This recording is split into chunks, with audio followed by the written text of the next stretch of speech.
확전 일로를 걷고 있는 중동전쟁 전문가와 자세하게 짚어보겠습니다. 김덕일 고려대 아연 중동이슬람센터 연구위원, 엄효식 한국국방안보포럼 방산안보실장과 함께합니다. 어서 오세요.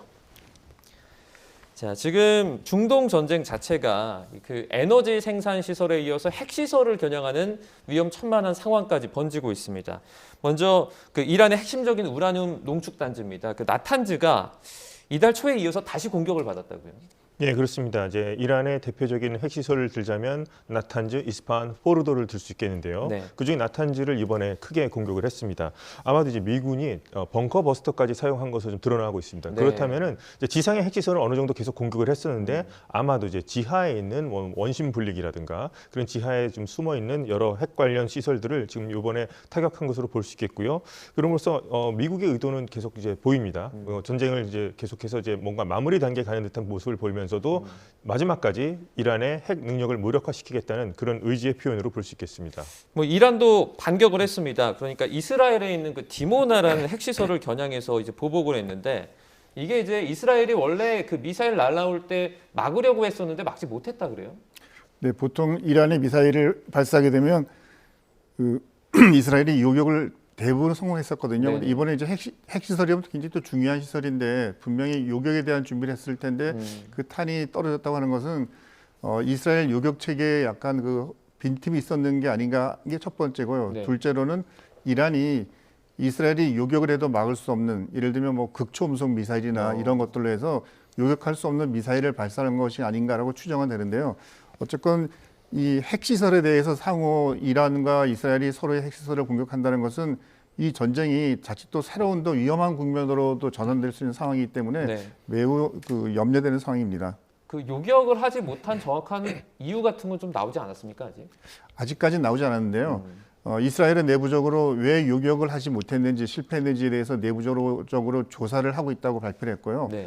일반적인 추정은 이스라엘의 시스템은 이 요격 부분에서는 거의 세계 최고 수준이라고 누가 인정하지 않습니까? 네네. 이제 그럼에도 이것을 성공하지 못한 것은 내부적인 어떤 시스템의 미비의 문제가 있을 거고 요격은 그 탄도미사일의 속도가 극도로 빠르면 요격미사일보다 속도가 빠르면 요격할 수가 없거든요. 네. 그래서 이란이 이런 아주 극초음속 미사일을 발사해서 이스라엘이 대응할 수 없는 수준의 미사일을 이스라엘로 발사한 것이 아닌가라고 추정이 됩니다. 네. 그 정말 탄탄하다고 알려졌던 이스라엘 방공망이 이렇게 뚫려버린 건데 지금 서로 핵시설을 타격을 하고 있잖아요. 네. 그 지금은 뭐 어쨌든 뭐 IAEA가 이제 뭐 조사한 발표에 따르면 아직까지는 뭐 핵 방사능 수치 달라지지 않았다 이렇게 말은 네. 했지만 계속해서 이게 이어지면 아무래도 뭐 핵시설이 공격을 받아서 이 방사능이 이제 뭐 이렇게 퍼질 수 있는 그런 위협까지도 있는 거 아닙니까? 네, 그렇죠. 이제 방사능이 이제 유출되거나 할 경우에는 그 주변 토양이라든가 지하수까지 오염시키게 된다면 상당히 이거는 이제 큰 환경 문제로도 이제 번질 수도 있는 문제이기도 합니다. 네. 자, 지금 트럼프 대통령이 이란에 대해서 군사작전 축소하겠다 이렇게 공식적으로 밝혔는데 예. 그럼에도 불구하고 이게 가시적으로 보이는 부분들을 이렇게 보면 뭐 핵시설을 공격한다든지 그런 모습이 전혀 보이지 않고 있어요. 이게 그 종전으로 가는 그 방향이 맞나요, 이게? 이제 트럼프 대통령에서 이제 축소하겠다는 것은 우리가 이제 거의 많은 목표를 달성했고 사실상 이란의 군사력을 무력화시켰기 때문에 이제 더 이상 이제 공격할 목표가 더 이상 많이 남아있지 않다 이러면서 이제 축소해도 될 것 같다. 그래서 승리하고 있다는 이제 분위기를 트럼프 대통령이 이런 발언을 통해서 이제 계속 얘기한다고 볼 수 있을 것 같습니다. 네. 자, 지금 트럼프 대통령 같은 경우에는 이란을 겨냥한 군사적인 목표를 구체적으로 몇 개 이렇게 밝히면서 뭐 목표 달성에 뭐 근접하고 있다 이렇게 말은 하고 있는데 뭐 승리 선언을 이런 식으로 계속 해 나가는 것들이 사실상 출구 전략을 세운 게 아니냐 이런 분석들도 나오는데 어떻게 바라보고 계십니까? 네, 충분히 그렇게 바라볼 요인은 있고요. 트럼프 대통령이 5개의 목표를 제시했지 않습니까? 그리고 이제 5개의 목표는 실제 현실적 수치나 모든 면으로 볼 때 군사적으로는 어느 정도 목표를 이룬 것으로 보여지는데 그 5개의 목표에 하나 가지 빠진 게 있습니다. 2% 부족한 것이 호르무즈 해협에 대한 안전한 통제, 그러니까 네. 선박들의 자유로운 통행이 돼야지만이 5가지의 군사적 목표 이룬 것이 더 의미를 갖는데 지금은 그것 때문에 지금 여러 가지로 곤란한 상황이 벌어지고 있지 않습니까? 그래서 트럼프 대통령이 이제는 전쟁을 좀 뭐 휴전이 됐건 뭐가 됐건 해야 되겠다고 결심하는 것은 이 5가지의 목표는 이뤘고 마지막 한 가지 호르무즈 해협에 대해서 선박의 안전한 통행이 어느 정도 보장이 된다라면 일방적으로 휴전을 선언해도 괜찮은 상황이라고 볼 수가 있겠습니다. 실장님이 보실 때는 이제 남아있는 과제가 호르무즈 해협의 안전 확보 그거 하나라고 보세요? 그것만 확보되면 종전이 될까요? 지금 미군 측에서 발표한 것을 보면 8,000개의 표적을 타격해서 성공했다. 네. 그리고 주요 공군력이나 해군력은 완전히 괴멸됐다고 하니까 군사적으로 대응할 수 있는 남아있는 것은 일부 남아있는 미사일이나 공격형 드론에 대한 공격이 있을 테고, 두 번째는 그 호르무즈 해협 주변에서 소형 고속정이나 이런 것들로 해서 지나가는 선박을 공격하는 것인데요. 그 부분만 마무리하면 되는데, 지금 계속 미군이 발표하는 것은 그 호르무즈 해협 주변에 있는 지하의 그런 무기 시설들을 계속 정밀 타격하고 있다라고 발표하고 있지 않습니까? 네네. 아마 이런 작전이 며칠만 지속이 된다면 미국이 의도한 바대로의 작전 성과는 거둘 것으로 예상이 됩니다. 자, 지금 이런 가운데 이란 공격의 사실 양대 축이죠. 미국과 이스라엘 간의 의견도 이렇게 딱 일치하는 것 같지는 않습니다. 미국은 어떻게 보면은 출구 전략을 세우려고 하는 것 같고, 이스라엘은 조금 더 확전하겠다 이렇게 말을 하고 있고, 이거 어느 정도 전략을 좀 맞춰야 되는 거 아닙니까? 전략이 좀 엇박자가 나는 것 같기도 한데, 어떻게 보면 또 이제 교묘한 역할 분담일 수도 있을 겁니다. 이제 트럼프 대통령 계속해서 우리 출구 전략 우리는 끝내고 싶다 이런 얘기를 할 수 있고, 이스라엘은 좀 더 역할 분담으로 볼 수 있을 것 같기도 합니다. 네. 자, 앞으로 이제 이스라엘이 공격을 한다면은 제가 봤을 때 어디를 공격할까 봤을 때 아마도 탄도 미사일이나 핵시설에 부품을 대는 어떤 이제 이란의 어떤 그 탄도 미사일과 핵시설에 부품을 대는 방산 어떤 이제 군수 공장 같은 이제 혈관에 해당되는 시설까지 이제 공격하는 것을 들 수 어떤 곳이 있겠고요. 있습니까? 그런 곳. 그런 것은 많이 숨겨져 있는데 이제 네. 그런 것들까지 공격할 수 있겠고요. 그 다음에 제가 봤을 때 이제 요인 암살 같은 경우, 참수 작전 같은 것들을 계속할 것 같습니다. 그리고 이제 어떤 작전 내용을 보게 되면 시설 파기뿐만 아니라 이제 그 테헤란이라든가 주요 도시의 시설에 있는 이제 혁명 수비대 거점이라든가 아니면은 마시즘 민병대라고 하는 시위를 탄압하는 데 앞장섰던 그런 조직들의 사람들까지 직접 타겟을 삼는 것을 볼 수 있겠고요. 네. 제가 봤을 때 이제 한 가지 이제 의문점 중에 하나가 60% 고농축 우라늄 450kg의 이제 행방입니다. 아마도 이것에 대해서 모사드라든가 이스라엘의 특수작전부대가 어떻게 보면 이것을 상당히 지금 많이 고민을 하고 있지 않을까, 어떻게 네. 제거할 것인가 해서, 예를 들자면은 2018년도 당시에 테헤란 외곽에 있는 곳을 모사드 이스라엘 정보부가 습격을 해서 당시 이란이 가지고 있던 핵개발 프로젝트에 관한 내용 5만 5천 페이지 분량의 자료를 탈취한 적이 있습니다. 기습 작전으로. 그래서 그런 것들을 봤을 때 제가 봤을 때는 하여튼 현재 방산, 이제 공업 시설을 파괴하는 것, 그다음에 참수 작전, 그리고 아마도 특수 작전 같은 것들은 아마도 이스라엘이 많은 지금 계획을 하면서 고민하고 있지 않을까 생각해 보고 있습니다. 자, 지금 미국은 호르무즈 해협을 위협하는 이란의 군사력을 많이 약화시켰다 이렇게 말을 하고 있잖아요. 조금 전에 이제 그 실장님께서도 말씀해 주셨는데 8,000개 이상의 군사적인 목표물을 타격했다 이렇게 말도 하는데, 실제로 봤을 때는 어떻습니까? 그런 것 같습니까? 아니면 조금 부풀린 게 있는 것 같나요? 실제 미국이 발표한 내용이 과장되지 않은 것 같습니다.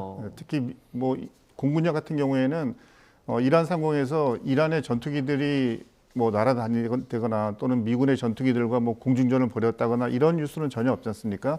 그리고 해군력 같은 경우도 호르무즈 그 해협 주변을 포함해서 다른 곳에서도 이란의 군함이 어떤 작전 활동을 했다는 것은 전혀 저희가 들을 수가 없기 때문에 이란의 군사력이 확실히 많이 괴멸된 것은 분명히 맞는 것 같고, 남아있는 미국 측 표현대로 따지자면 10% 정도의 어떤 남아있는 군대가 있는데 그 10% 정도의 남아있는 군사 역량을 없애는 데 지금 미국이 마지막 그 역량을 집중하고 있는 것으로 보여집니다. 네.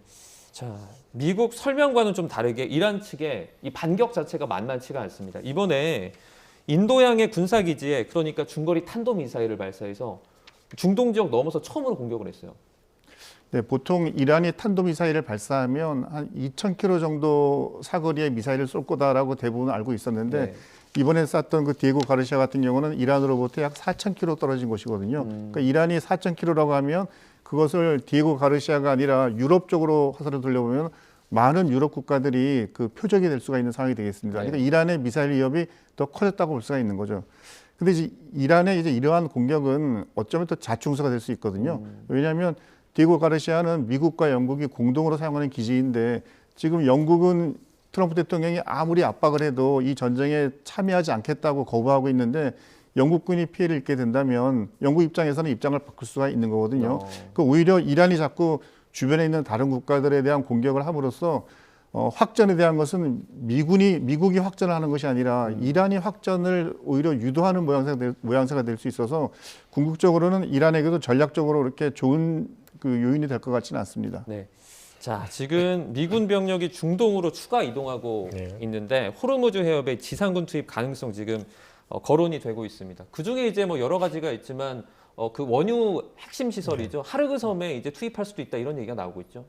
예, 하르그 섬 얘기가 지금 얘기가 많이 나오고 있는데 우선 이제 호르무즈 해협의 봉쇄가 자유화되어야지만 일단 하르그 섬까지 들어갈 수가 있을 겁니다. 하르그 네. 섬은 호르무즈 해협을 지나서 페르시아만 가장 깊숙한 안쪽에 있기 때문에요. 그래서 이제 여러 곳에 만약에 미군이 지상군, 특히나 이제 해병대를 상륙시킨다면 어디에 상륙시킬 것인가 얘기가 나오고 있는데요.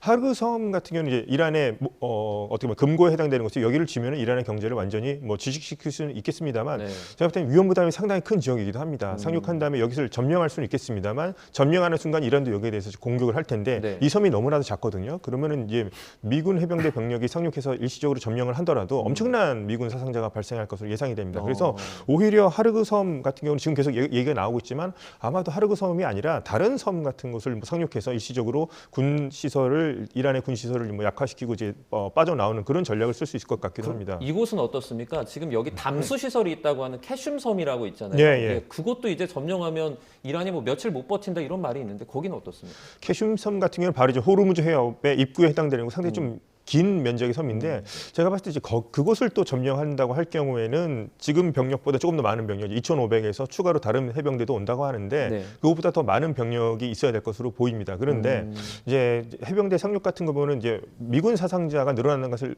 의미하는 것이고 그렇다면 이제 트럼프 대통령이 엄청난 부담이 될 건데요. 그래서 그렇죠. 실제로 이것이 뭐 상륙을 할 것인지 아니면 거기를 점령 체제로 갈 것인지까지는 길게 점령하지는 않을 것 같고 만약에 작전을 하더라도 빨리 딱 치고 나오는 군시설 같은 경우는 육지에 있는 이란의 군시설을 빨리 치고 나오는 그런 형태로 나올 것 같긴 합니다. 그래서 아직까지는 어떤 작전이 펼쳐질지는 뭐 현재 기밀 사항이기 때문에 알 수 없겠습니다만 제가 볼 때 하르그 섬 점령 또 투입은 상당히 좀 위험 부담이 너무나도 크다는 점을 좀 생각할 수 있겠습니다. 네, 일단 지상군 투입은 조금 뭐 정치적이든 부담이 좀 될 수 있다라고 말씀을 해주셨는데 지상군 투입 전력에 지금 입에 오르내리는 게 그 육군에 있는 82 공수사단입니다. 이 플러스 뭐 다른 어떤 추가 병력들도 입에 계속 오르내리고 있는데 이건 좀 어떤 전력인가요?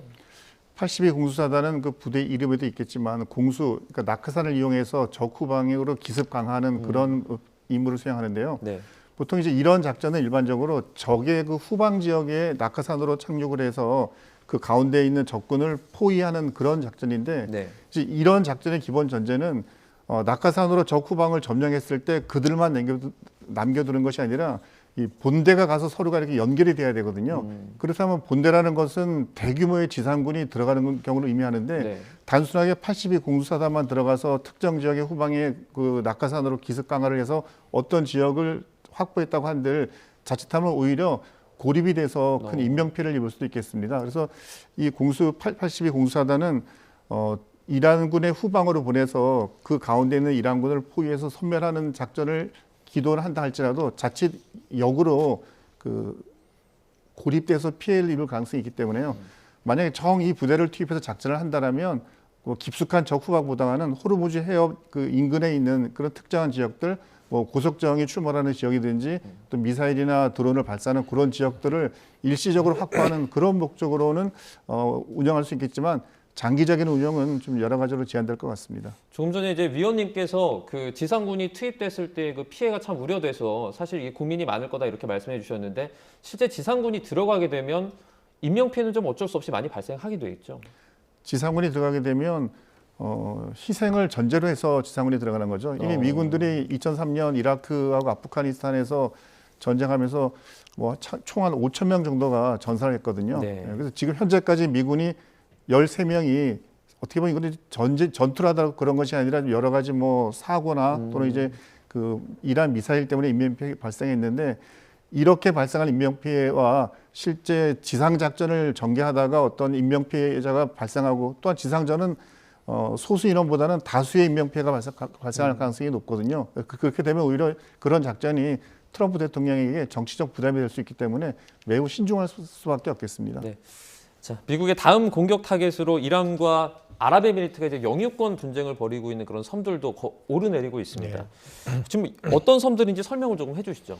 예, 이 섬들이 이제 아까 말한 하르그 섬은 안쪽에 아주 페르시아만 깊숙이 있는 곳인데 네. 비해서 이곳은 이제 호르무즈 해협의 입구에 해당되는 지역에 있는 아주 전략적 요충지라고 볼 수 있겠습니다. 그래서 아붓무사 섬이 있고요, 큰 tum부섬, 작은 tum부섬이 있습니다. 근데 네. 이것이 원래는 이제 영국이 이 지역을 이제 통제하고 있다가 1971년도에 철수하게 되면서 이것을 이제 현재 아랍에미리트에 있는 여러 이제 작은 토후국들이 있습니다. 그 안에도 그 이제 아랍에미리트 영토라고 생각을 했는데 이것은 팔레비 왕정 시절에 이란이 여기를 이제 점거하면서 시르욕 지배를 하고 있는 곳입니다. 그래서 뭐 아랍에미리트와는 이제 어떻게 보면 영유권 분쟁 지역이라고 볼 수 있는데 이 부분이 어떻게 보면 미국이 만약에 여기를 지금 또 어떻게 보면 상륙 작전을 감행할 수도 있는 후보지로 꼽히는 곳이기도 합니다. 네. 이곳을 만약에 미국이 상륙 작전을 하게 돼서 뭐 일시적으로 점령을 하게 된다면 호르무즈 해협을 통행하는 유조선이라든가 뭐 이란 뭐 해군이 많이 사실상 괴멸된 상태긴 하지만 이곳을 통제할 수 있게 되는 이제 키를 쥐게 되는 겁니다. 그래서 그만큼 아주 중요한 곳이고요. 그렇기 때문에 이란도 이것을 이제 경고하기 때문에 뭐 이걸 만약에 이런 작전을 벌일 경우에는 뭐 아랍에미리트의 라스 까이마를 뭐 우리도 공격하겠다 이런 식으로 해서 맞불 작전을 놓고 이제 맞불 발언을 하고 있는다. 그래서 제가 봤을 때 그만큼 이란도 이 지역에 이 섬 세 곳에 대해서는 엄청나게 좀 신경을 쓰고 있다는 것을 보여줄 수 있습니다. 트럼프가 자신의 성과를 말하면서 뭐 예. 사우디아라비아나 카타르 등의 이 동맹국 보호 예. 강화 이걸 꼽기도 했는데 예. 사실 호르무즈 해협에서 지금 뭐 원유가 계속 이동을 하지 못하고 있기 때문에 계속 어떻게 보면 자산 피해가 발생하고 있는 거잖아요. 예. 어떻게 보면 트럼프 대통령의 말은 조금 사실과는 다른 것 같아요. 그렇죠. 지금 호르무즈 해협이 사실상 봉쇄된 상태고, 그다음에 이번에 중동 걸프 국가들이 너무나 많은 이제 피해를 입었습니다. 그러면 이제 트럼프 대통령은 지난번에 5가지 목표를 우리가 달성했다 얘기하면서 네. 이제 뭐 이런 걸프 국가들도 우리가 완전히 지켜줬다 이렇게 해서 약간 호언 장담처럼 비춰질 수 있는 면도 있는데요. 반대로 생각해 보면 오히려 현재 이란이 이런 걸프 국가들을 공격함으로써 걸프 국가들이 미국에 대해서 반감을 갖기보다는 오히려 반이란 전선으로 지금 현재 결집되는 모양새입니다. 지금 걸프 국가들의 반응을 보면 거의 참전 직전까지 지금 인내를 하고 있는 상태로 볼 수 있겠고요. 그다음에 트럼프 대통령이 방공망을 완전히 갖추지 못해서 이런 많은 국가들이 걸프가 피해를 입은 면도 있지만 반대로 또 생각을 해보면요, 미국의 방공망이 전혀 없었다면은 지금 이 국가들이 받는 피해는 훨씬 더 컸을 거라는 점도 들 수 있겠죠. 그래서 제가 봤을 때 이 현재 이 걸프 국가들은 미국과 10년 넘게 방공망들을 이제 구축해 왔습니다. 이제 그럼에도 불구하고 이런 피해를 입었으니까요. 제가 봤을 때는 오히려 이런 걸프 국가들과 미국 간의 어떤 안보적인 어떤 의존 관계라든가 협력 관계는 오히려 이번에 이란 전쟁을 통해서 더 강화될 가능성, 특히나 이란을 상대로 해서 이러한 전선은 조금 더 강화될 가능성이 저는 높아 보입니다. 네. 카타르의 경우에는 이제 국영 에너지 기업 시설이 피격을 받으면서 우리나라도 피해를 받을 수 있다라는 그런 전망들도 좀 나오고 있거든요. 이 부분은 어떻게 보십니까? 이란이 카타르의 그 LNG 석유 가스 시설을 공격했지 않습니까? 네네. 근데 이제 그 석유 가스 시설에서 대한민국이 우리가 사용하는 총량의 한 20% 정도를 수입을 하고 있습니다. 근데 이 가스 같은 경우는 이 보관하는 것이 굉장히 그 저온에서 보관을 해야 되기 때문에 저장할 수 있는 그 능력이 크지 않아서 우리가 현재 뭐 한 2, 3주 정도 쓸 수 있는 물량만 가지고 있다고 합니다. 그럼 결국 이제 그 UAE나 이런 곳에서 석유를 수입하지 못한다면 다른 나라에서 수입을 해야 되지 않습니까? 그래서 현재 대체적으로 생각할 수 있는 나라들이 뭐 미국이나 또는 호주, 말레이시아 나라로부터 가스를 들어와야 되는데 그 나라에서 획득하지 못하는 것을 다른 나라에서 구하다 보면 당연히 가격이 올라갈 수밖에 없거든요. 그리고 가격이 올라가게 되면 그게 우리 그 국민들의 민생에도 영향을 줄 수 있고 또 여러 가지 물가 인상에도 자극률이 될 수 있기 때문에 우리로서는 단순하게 그냥 가스가 들어오지 않는다는 것이 아니라 우리 국민들의 생활에도 직접적으로 영향을 주는 아주 나쁜 사례가 생길 수 있기 때문에 다른 곳에서 빨리 대체할 수 있는 수입원을 찾는 것이 필요하겠습니다. 그 저장이 용이하지 않다는 게 이게 크게 오랫동안 저장해 놓을 수가 없다라는 그 말씀이시잖아요. 네, 그렇습니다. 그럼 지금 상황에서 뭐 가스전이나 이런 것들이 타격을 입었기 때문에 이게 회복된 뒤에 다시 재가동되는데도 시간이 좀 오래 걸릴 것 같아요. 뭐 카타르나 이런 곳이 지금 발표하는 것을 보게 되면 이란으로부터 공격받은 것을 복구하는데 5년까지 걸릴 수 있다고 얘기를 합니다. 네. 그러면 우리가 지금 20%의 그 부족한 물량을 다른 곳에서 들어와야 되는데 이런 활동을 향후 5년 동안 할 수 있다고 봐야 되거든요. 그럼 그 긴 기간 동안 다른 곳에서 안정적인 수입원을 확보하고 또 그에 따른 비용은 감수해야 되니까 우리 국민 경제에는 굉장히 좀 어려움을 줄 수가 있겠습니다. 네. 자, 지금 뭐 이란 자국 유조선이나 뭐 인도, 파키스탄 그리고 뭐 그리스 이런 유조선 등만 통행이 가능했었는데요. 호르무즈 해협이. 네. 그런데 이제 일본이 선박 통행 위해서 이란과 좀 합의를 진행 중이라는데 이게 정확히 뭐 합의라는 게 뭐 돈을 주고 지나간다는 겁니까? 어떻게 지나갑니까? 뭐 그 지금 이란의 그 외무장관이 아바스 아락치가 일본과 이제 협의 중이라고 얘기를 했습니다. 그 때문에 이제 그 안의 내용을 지금 어떤 얘기가 오는지 조금 더 확인을 해봐야 되겠습니다만 네. 먼저 이제 다카이치 총리가 미일 정상회담에서 우선 선을 걷습니다. 법적인 검토도 해야 되고 우리가 할 수 있는 범위를 한번 고민해 보겠다 얘기해서 우선 미국의 어떤 파병 요구는 사실상 이제 막았고 네. 대신 이제 경제적으로 투자하는 쪽으로 해서 미국의 선물 보따리를 안겨줬는데 네. 제가 봤을 때는 이것도 이제 미국과 일본 사이 미국이 어느 정도의 좀 암묵적인 용인이 있었기 때문에 이런 것을 할 수 있다고 볼 수 있겠고요. 단독으로 하기는 뭐 미일 관계를 고려했을 때 힘들 것이라 봅니다. 그래서 미국의 묵인하에 아마도 일본과 미국이 협력할 수 있을 이제 일본과 이란이 아마 그 호르무즈 해협 통항을 위한 어떤 지금 협의에 들어간 것으로 볼 수 있겠고 네. 이란은 이제 계속해서 이렇게 얘기를 하면서 가장 이란이 지금 부담스러워하는 것이 과연 정말 연합 호송 함대가 호르무즈 해협 뭐 봉쇄를 해제하기 위해서 오는 것을 이제 이란도 부담을 느끼겠는데요. 어떤 미국의 그런 발상을 어떻게 보면 이란도 이제 그걸 깨겠다는 거죠. 그래서 우리도 각자 개별 국가들과 함께 접촉함으로써 미국의 의도를 연합 형식으로 이란을 좀 고립시키려는 그런 의도를 좀 해제하겠다는 뜻으로 보기 때문에 아마도 이란은 갈라치기 전략이죠. 미국의 동맹 갈라치기 전략이고 일본도 뭐 미국과의 어떤 암묵적인 그 용인 하에서 자신들의 호르무즈 해협의 항해의 자유를 위해서 이란과 개별 접촉을 하는 게 아닌가 한번 추측해 볼 수 있겠습니다. 이번에 일본이 파병에 이렇게 선을 그으면서 어쨌든 우리나라 입장에서 그러니까 파병 부분에 있어서만큼은 조금 더 그 협상이 유리해진 거 아닙니까? 일단 일본은 이번에 가서 경제적으로 미국에다가 엄청난 투자를 하겠다고 하면서 군사적 파병에 대한 말은 별로 나오지 않았고 트럼프 대통령도 그것에 대해서 뭐 다카이치 총리를 압박하거나 그러진 않았었거든요. 그래서 일본 내부에서도 다카이치 총리의 이번 방미에 대해서 성공적이었다는 평가를 하고 있는데 네. 결국 이제 일본 다음으로 트럼프 대통령이 주목하는 나라는 대한민국 아니겠습니까? 네네.